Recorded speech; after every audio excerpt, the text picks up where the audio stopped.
You know something? I was getting ready to say, I can't believe that Donald Trump is still refusing to give a concession speech. But the truth is, I do believe it. I'm not surprised at all. It is kind of messed up, and I've talked to a lot of people around the world, and a lot of people that I've talked to are like, this is bizarre. Regardless of what's going to happen, this situation is extremely bizarre. So I'm going to talk to you guys about my thoughts about election 2020, and you could tell me your thoughts in the comments section. Let's keep it nice. Let's keep it cool. Drop positive comments in the comments section, because we're not going through no fights and arguments. We're just going to have a civil conversation. I'm going to say what I think, and you're going to tell me what you think. Oh, and by the way, I'm Queen Haru, and thank you for joining me for another wonderful edition of Ask an Aquarius. If you haven't already, please hit the red subscribe button and smack the bell. Also, if you like this video, please give it a thumbs up, pass it on to somebody else who might like it too, and please drop us a positive comment in the comment section. And if you can stick around to the end of the video, I'm going to read 2 positive comments from previous videos that you might like as well. So please stick around. If you would like to talk to me, my social media is underneath this video. If you'd like to get a reading done, email me. My email is underneath this video. If you would like to become one of my patrons on Patreon, please check out the link underneath this video. So this is my thing, right?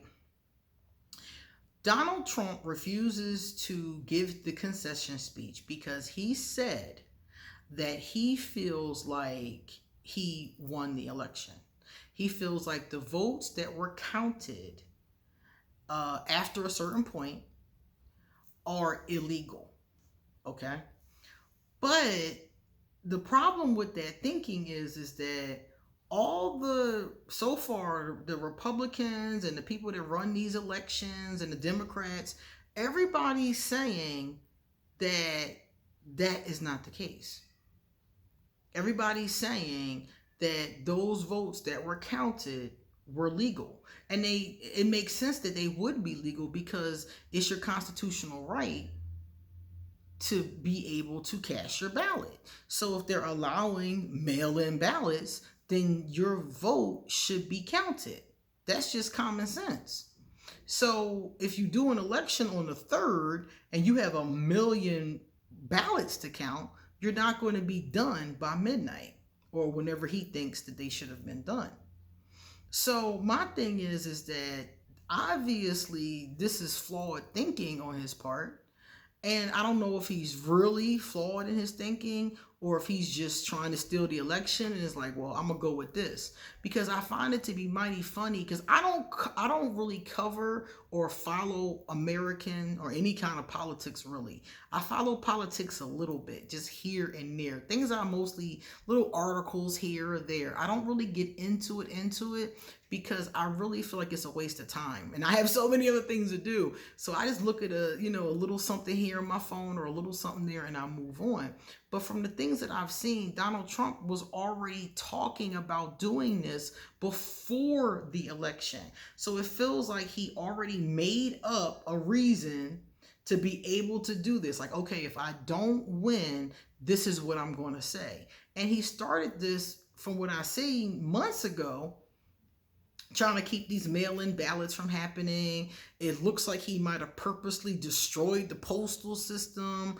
Now, all of these things are alleged. We can't say if he did these things on purpose or not, but all of this looks very fishy. Then you have on the other side, you have the Democrats and Joe Biden and Kamala. Now, Kamala Harris. Let me give her respect.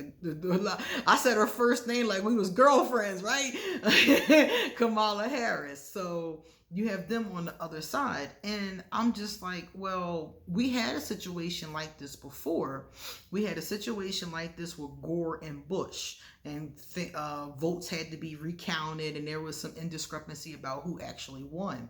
But when it happened back then, it seemed like it was smoother. Like, it seemed like Gore and Bush both went about their business, whatever that business was, for the government. And then when it was determined who was who and what was what, then the other person vacated that spot. So I've seen that Joe Biden has started to get his task force together, and he's actually started working ever since Monday. But Trump's people are refusing to give him intelligence briefings. He's gotten messages from certain foreign leaders, and they're refusing to give him his messages. Like just little stuff like this that didn't happen when Gore and Bush was going through the same thing. They dealt with it more like gentlemen, you know. And my thing is that okay, even if Donald Trump he's made these claims and now the court has to look at them, I'm fine with them looking at them. I'm fine with them recounting it. I don't think anybody has a problem with that if that's the fair and right thing to do. But my problem is why are you behaving like a toddler? Why are you acting like a child? When Bush and Gore went through this same situation, they worked together until it was over. Why can't Trump and Biden's people work together until this is over? So whatever way it goes, it's a smooth transition. If Trump is right and he's able to prove it, then so be it. If Biden is right and everything is everything, so be it. But why this childishness to it? Why this back and forth with it? Why he can't have his mail? You know what I'm saying? Why can't he get his mail? Why can't he get the intelligence briefing? Like even if Trump won, let's say that Trump was able to prove this some kind of way, some kind of magical way, which I would still be very suspicious of because he's been talking about it for months. But still, let's say that he was able to do it. Then when this whatever January or whatever the case is, when it happened, it would be a smooth transition because they've both worked and cooperated side by side. And I really do think that the Biden camp will work with the Trump camp for the betterment of the country. To be honest with you, I don't even think Joe Biden wanted to be the president of the United States. I really don't. I don't think a lot of people that voted for Joe Biden particularly even was like, oh, that crazy about voting for Joe Biden. I think that Joe Biden and the people that voted for him saw that he could be the person or the person that they think can do this job. They think he can come in, he can clean up the whole issue with the coronavirus and whatever else they're expecting Joe to be able to do. Those people and Joe and Kamala Harris, Joe Biden and Kamala Harris, I always talk about them like I know them, But at the end of the day, both of these groups I really think could work together in the meantime. It's November, so this probably won't be fully looked at and fully reviewed until what they're saying is maybe January. That's when 9 times out of 10 everything will be decided by then.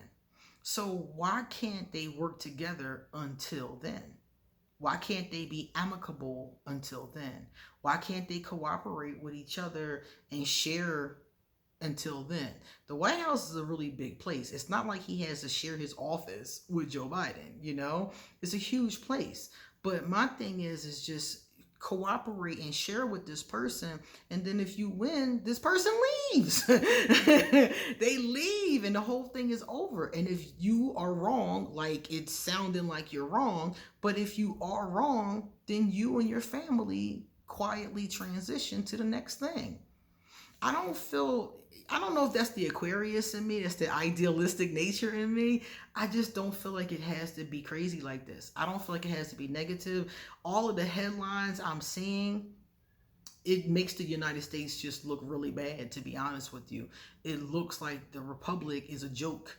It looks like the whole thing is just a joke because it's like, all these traditions, like somebody was saying that by now Melania should have called and invited Joe Biden to the house so that they can discuss transitioning. Now, if they're not going to transition, it doesn't matter because she will have come to the house, she will have met with her, she will have done whatever she's going to do. And if they're not going to transition, she'll go back to where she came from. She'll go back to Delaware, And if Joe, Joe Biden gets to take his seat, his rightful place is number 46, then they'll transition and go off to their next adventure. So I just don't feel like it has to be all of this drama, all this negativity. Also, the country itself, and I'm talking about the people, I'm not talking about the politics. When I sit back and I look at the people online that are in the United States, that energy between the two camps and the negativity from it is really affecting everybody else too. Every time I'm online, is people arguing. Every time I'm online, is somebody being snide or making a nasty comment.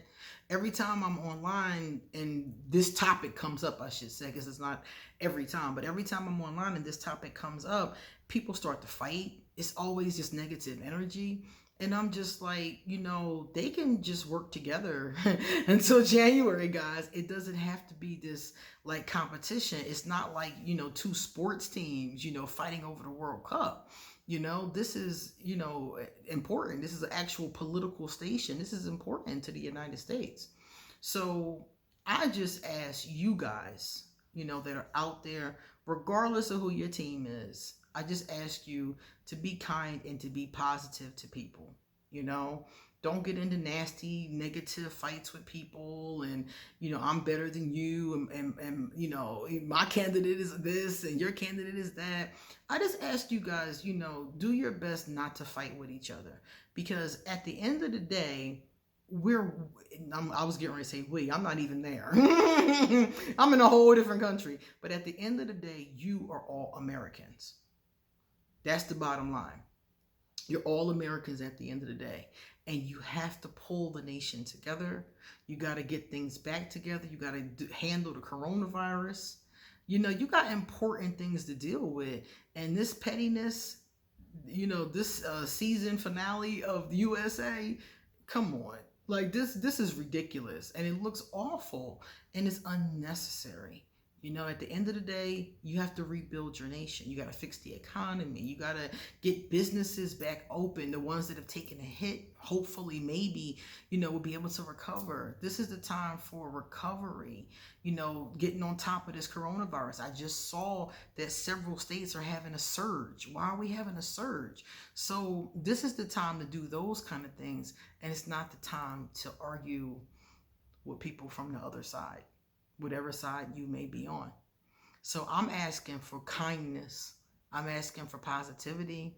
I'm asking for cooperation, and no matter what happens, that you work together. Because at the end of the day, you got a large percentage on one side, you got a large percentage on the other side. And this land that you're all on, you have to coexist in this land. And fighting and being nasty to each other, that's what children do. Adults can be diplomatic. So think about it. And I hope that it helps. Sophia Ramirez. Hey, Sophia. Sophia said, Queen, I noticed that because I'm so independent, guys usually want to play the woman role from back centuries. For instance, they want me to pay for dinners. Really? Ask for money. They're asking you for money. Drive them around. I'm okay with being fair, but I don't want to feel like I'm paying for their company. What am I doing wrong? The only thing you're doing wrong is entertaining them. If a man says that he wants to go Dutch, for example, that's one thing. Okay, I pay for me, you pay for you. I'm okay with that. If he says things like that and you guys go Dutch or whatever the case is, or if one of you treats the other one here and there, that's not a problem either, But for you to be paying all the time and then giving them money and driving them around, nah, they don't want a girlfriend. They want a chauffeur.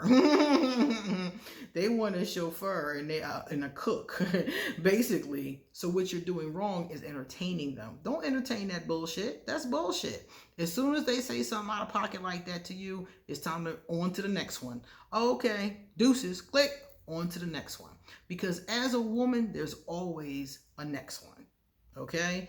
I don't know any woman they can't find another one. Okay? No matter what you're into, men or women, there's always going to be a next one. There's always somebody else trying to holler. There's always somebody else. My mom would say there's always more fish in the sea. So if a man or a woman start talking stupid to you, kick them to the curb and move on to the next one. That's the thing that a lot of people don't do. A lot of us meet somebody and we're like, well, I like them, or well, I put effort into this person for 2 minutes, or, that kind of thing. But look, don't be afraid to kick somebody to the curb. If they're not right for you, kick them to the curb and kick them quick. The quicker you kick them, the less BS you'll go through. So if you see the red flags from back deep, believe those red flags and move on. Those are red flags. A man asking me for money, I wouldn't answer his phone calls anymore. What? I'm a single mom and you asking me for money? I wouldn't even answer the phone. He want me to pay for his dinners, drive you around. It's cool. I wouldn't mind giving you a ride sometimes if I got somewhere to go, or I'm going to the market. You want to go to something like that. I wouldn't mind if the other person didn't have a car, but I'm not going to be your chauffeur, picking you up, taking you here, taking you there. Like, nah, he sound to me like he used to being a gigolo. That's what I call a gigolo. So the only thing that you're doing wrong is entertaining them. Do not entertain men like that. They're users. A real man, does not feel comfortable not contributing. A real man doesn't even feel comfortable not contributing. If he can lay on his behind and not contribute, that's not a real man. Kick him to the curb. And even as a woman, I know women that live, that are like housewives, or they stay at home or things like that, because that's what their family decided they wanted to do.